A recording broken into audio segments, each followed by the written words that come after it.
तर माहिती किती वाजता घडली, किती वाजता भेटली आणि कुठे नेमका अपघात झालाय? साधारणतः 3 ते 3:30च्या दरम्यान आम्हाला फोन आला.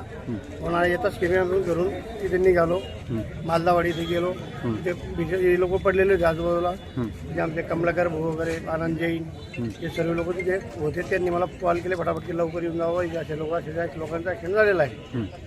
माहिती करताच केपी तिथे गेलो आणि तिथून आपल्या त्या मृतदेह जे होते ते गाडीत टाकले. गाडीत टाकून डायरेक्ट जामनेरला घेऊन आलो. नेमका हा अपघात कसा झालाय तिथं? एक क्रुझर म्हणून आहे आणि दुसरी स्विफ्ट डिझायर आहे.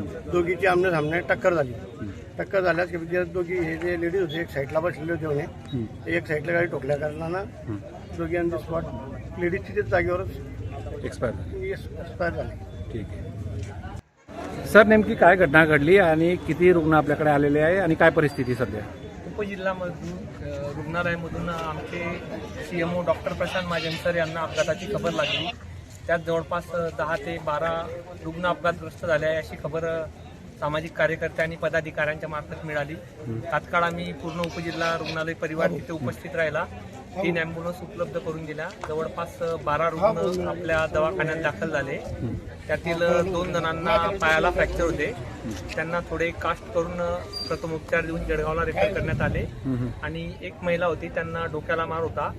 त्यांना स्टिच घेतले आणि CT स्कॅनसाठी जळगाव येथे रवाना केले. नंतर थोड्या वेळाने दुसऱ्या ॲम्ब्युलन्समध्ये कमलाकर भाऊंनी 2 महिलांना घेऊन आले. त्यांना आम्ही चेक केले असता त्या दुर्दैवाने घटनास्थळीच मृत होत्या. त्यांच्या नातेवाईकांना संपर्क करण्याचा प्रयत्न सुरू आहे.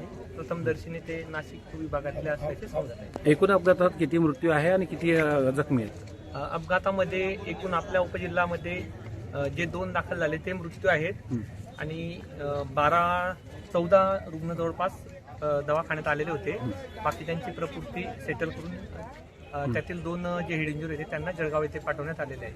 आणि अजून बोदवड ग्रामीण रुग्णालयात माहिती घेतली असता अपघातातील काही रुग्ण बोदवड येथे देखील परस्पर गेलेले आहेत. झालेला होता. क्रुझरमध्ये 10-12 लोक होते आणि त्यानंतर डिझायर गाडीमध्ये सुद्धा 5-6 जण होते आणि मोठ्या प्रमाणावर तिथे आक्रोश सुरू होता.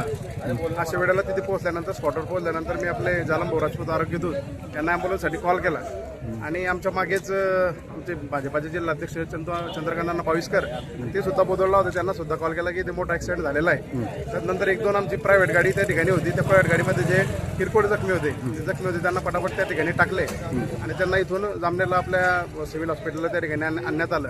त्याच्यामध्ये तिथे असं आढळलं की 2 ज्या महिला होत्या, नंतर असं समजलं की त्या नाशिकहून ती गाडी बोदवडला जात होती.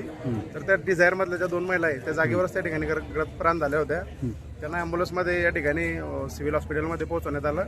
त्याच्यामध्ये 2-3 जणांना थोडंसं जास्त लागलेलं आहे आणि बाकीचे 5-7 लोक जे महिला आहेत त्या शिवरला गेलेल्या होत्या त्यांना थोडीशी किरकोळ त्या ठिकाणी दुखापत झालेली आहे. असं एकूण घटना त्या ठिकाणी घडला. नेमका हा अपघात कसा झाला, म्हणजे कोणत्या गाड्या होत्या? दोघं प्रत्यक्षदर्शींनी काय सांगितलं? प्रत्यक्षदर्शींचं असं म्हणणं होतं की ही क्रुझर गाडी जी येत होती बोदवडकडून येणारी जी जामनेरकडे जात होती ती तिच्या मार्गाने बरोबर होती. परंतु काहीतरी ओव्हरटेक करण्याच्या नादात हा जो आपला डिझायरवाला होता तो पुढे निघण्याचा प्रयत्न करत होता आणि अचानक ही क्रुझर गाडी समोर आल्यानंतर त्याला ते काहीतरी अवघडल्यासारखं झालं. कळलं नाही काय करायला पाहिजे आणि तो त्या गाडीच्या समोर येऊन गेला. एकदम समोर आल्यानंतर दोघांकडे कंट्रोल झालं नाही आणि क्रुझर गाडीने त्या समोरच्या डिझायरला त्या ठिकाणी ठोकलं. परंतु प्रत्यक्ष असं वाटतं की डिझायरवाला जो क्रुझरवाला होता तो बरोबर त्याच्या साईडने चालला होता आणि डिझायरवाला ओव्हरटेकच्या नादामध्ये त्या ठिकाणी कुठेतरी धडकला त्या गाडीवर. या घटनेत नेमके किती मृत्यू झालेले आहे आणि किती जखमी आहेत? 2 महिलांचा मृत्यू त्या ठिकाणी झालेला आहे. त्या दोन्ही महिला नाशिकच्या आहेत आणि साधारण 10 ते 12 लोक 12 ते 13 जण त्या ठिकाणी जखमी आहेत. त्याच्यामध्ये 2 लहान मुली देखील आहेत.